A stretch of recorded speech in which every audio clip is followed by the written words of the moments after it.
Bathroom പോയിരുന്നാൽ പോലും രക്ഷയില്ല എന്നുള്ള അവസ്ഥയാണ് യഥാർത്ഥത്തില് അമേരിക്കയ്ക്കും ഡൊണാൾഡ് ട്രംപിനും.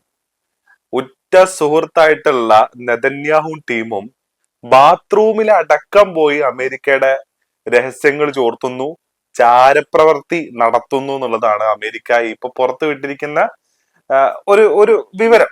അതായത് ഇസ്രായേലിൽ നിന്നുള്ള ചാരപ്രവർത്തി ഏറ്റവും വലിയ ക്രിട്ടിക്കൽ എന്ന് പറയുന്ന വിഭാഗത്തിലാണ് ഇപ്പോ ഇവര് ഉയർത്തി വെച്ചിരിക്കുന്നത് എന്നുള്ളതാണ്. അല്ലെങ്കിൽ ആ ഒരു വിഭാഗത്തിലേക്ക് ഇസ്രായേലിൽ നിന്നുള്ള ചാരപ്രവൃത്തിയെ അവർ ഉൾപ്പെടുത്തി എന്നുള്ളതാണ്. അതായത് നമുക്കറിയാം, ഈ ലെബനോൻ ആക്രമണത്തിന്റെ ബേസിലും അതേപോലെ തന്നെ ഈ അമേരിക്ക ഇറാൻ കരാറിന്റെ ബേസിലും യഥാർത്ഥത്തില് ബെഞ്ചമിൻ നെതന്യാഹുവും ട്രംപും തമ്മിൽ ഒരു ചെറിയ ഒരു സൗന്ദര്യപ്പിണക്കമുണ്ട്. ട്രംപ് നെതന്യാഹുവിനെ വിളിച്ചിട്ട്, നീ എന്ത് തേങ്ങയടാ കാണിക്കുന്നേ, ഞാനില്ലായിരുന്നെങ്കിൽ നീ ജയിലിൽ പോയേനെ, what the F are you doing എന്നൊക്കെയുള്ള ലെവലിലുള്ള വാഗ്വാദങ്ങളൊക്കെ നടന്നു എന്നുള്ള വാർത്ത അമേരിക്ക തന്നെ പുറത്തു വിട്ടിട്ടുണ്ടായിരുന്നു. അപ്പോ അനലൈസ് ചെയ്യുന്ന ആൾക്കാർ പറയുന്നത്, ഞങ്ങൾ അങ്ങനെ ഒന്നൊന്നും അല്ല കേട്ടോ, ഒരുമിച്ച് പോകുന്ന ആൾക്കാരൊന്നും അല്ല കേട്ടോ.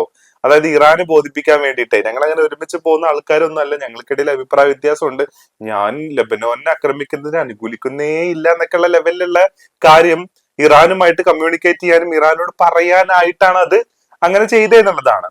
ഏതായാലും യഥാർത്ഥത്തിൽ ഇപ്പോ ബെഞ്ചമിൻ നെതന്യാഹുവിനും ടീമിനും ഇറാന്റെ മേലെ അമേരിക്ക എടുക്കാൻ പോകുന്ന ഡിസിഷൻ എന്താണെന്നുള്ളത് മനസ്സിലാവുന്നില്ല എന്നുള്ളതാണ്.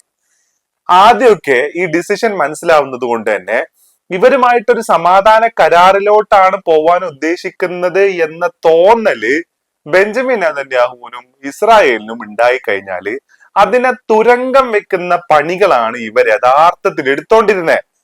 ഇപ്പൊ കുറച്ച് ദിവസങ്ങൾക്ക് മുന്നേ അമേരിക്കയും ഇറാനും ഒരു കരാറിലേക്ക് പോകുന്നു, ഹോർമൂസ് തുറക്കാൻ പോകുന്നു, 60 ദിവസത്തെ വെടിനിർത്തലിലേക്കൊക്കെ പോകുന്നു എന്നുള്ള സമാധാനം ഇങ്ങനെ അടുത്തടുത്ത് കപ്പിനും ചുണ്ടിന്റെ ഇടയ്ക്ക് വന്നപ്പോഴാണ് ഈ പറയുന്ന ബെയ്റൂത്തിനെ ആക്രമിക്കുന്നു പറഞ്ഞിട്ട് നേരെ ബെഞ്ചമിൻ നെതന്യാഹു ആണ് നേരെ ലെബനോനിലോട്ട് പോയത്.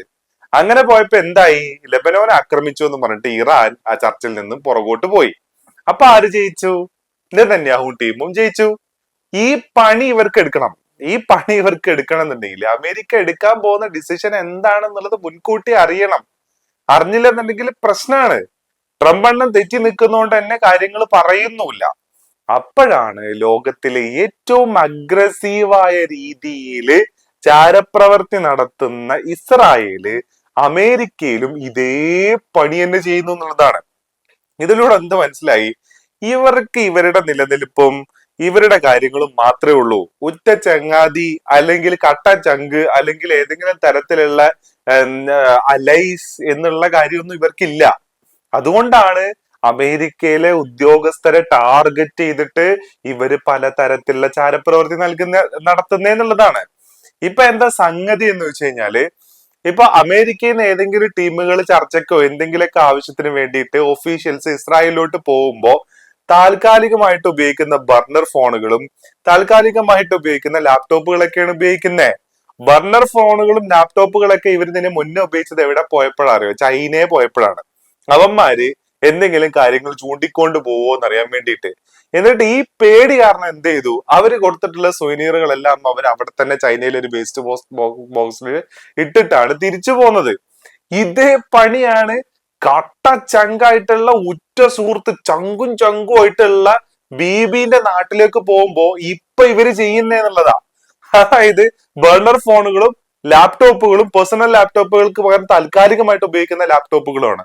അത് മാത്രമല്ല, ഈ ഉദ്യോഗസ്ഥർക്ക് അമേരിക്ക കൊടുത്തിട്ടുള്ള നിർദ്ദേശം എന്ന് പറയുന്നത് ഇസ്രായേലിലെ ഏതെങ്കിലും ഹോട്ടൽ റൂമുകളിൽ ഇരുന്നിട്ടോ ഏതെങ്കിലും ഔദ്യോഗിക സ്ഥലങ്ങളിൽ ഇരുന്നിട്ടോ നിങ്ങൾ എന്ത് ചെയ്യരുത്, ഇത്തരത്തിലുള്ള ഒഫീഷ്യൽ കാര്യങ്ങൾ നിങ്ങൾ ചർച്ച ചെയ്യരുത് എന്നാ പറയുന്നത്. മിണ്ടണ്ട, വാ തുറക്കണ്ട, ഹലോ ഹലോ ഇത്ര മാത്രം പറഞ്ഞാൽ മതി, വേറെ ഒരു തേങ്ങ നിങ്ങൾ പറയണ്ട. പറഞ്ഞ എന്ത് ചെയ്യും, അവിടെ ഇവിടെ വെച്ചിട്ടുള്ള കണ്ണു പോലും പെടാത്ത രീതിയിലുള്ള മൈക്രോഫോൺ വെച്ചിട്ട് ഇവന്മാര് സാധനം അടിച്ചുകൊണ്ട് പോകും. അത്രക്ക് വിശ്വാസമാണ് ചങ്കിന്, ഉറ്റ സുഹൃത്തിനെയാണ് ഇത്ര വിശ്വാസം എന്നുള്ളതാണ്. അപ്പൊ ആ റേഞ്ചിലേക്ക് കാര്യങ്ങൾ മാറി എന്നുള്ളതാണ്. അപ്പൊ ഏറ്റവും ക്രിട്ടിക്കലായിട്ട്, അതായത് അമേരിക്കയുടെ രഹസ്യങ്ങൾ ചോർന്നു പോകാൻ ഏറ്റവും ചാൻസ് ഉള്ള ക്രിട്ടിക്കൽ വിഭാഗത്തിലാണ് ഇസ്രായേലിന്റെ ചാരപ്രവർത്തിയെ ഇപ്പോ അമേരിക്ക ഉൾപ്പെടുത്തിയിരിക്കുന്നത് എന്നുള്ളതാണ്.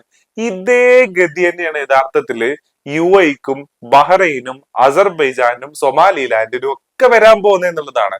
അതായത് ആക്സസ് കൊടുത്തിട്ടുണ്ട്, അങ്ങോട്ട് വരാന് ആക്സസ് കൊടുത്തിട്ടുണ്ട്, മിലിറ്ററി എക്യുപ്മെന്റ്സ് നൽകുന്നുണ്ട്, പുതിയ പുതിയ എക്യുപ്മെന്റ്സ് അവര് കണ്ടെത്തുകയും ഡെവലപ്പ് ചെയ്യുകയും ചെയ്യുമ്പോൾ ഇസ്രായേലിന്റെ ആർമിയിൽ അത് ഇൻക്ലൂഡ് ചെയ്യുന്നതിന് മുന്നേ തന്നെ യുഎഇക്ക് കൊടുക്കുന്നുണ്ട്.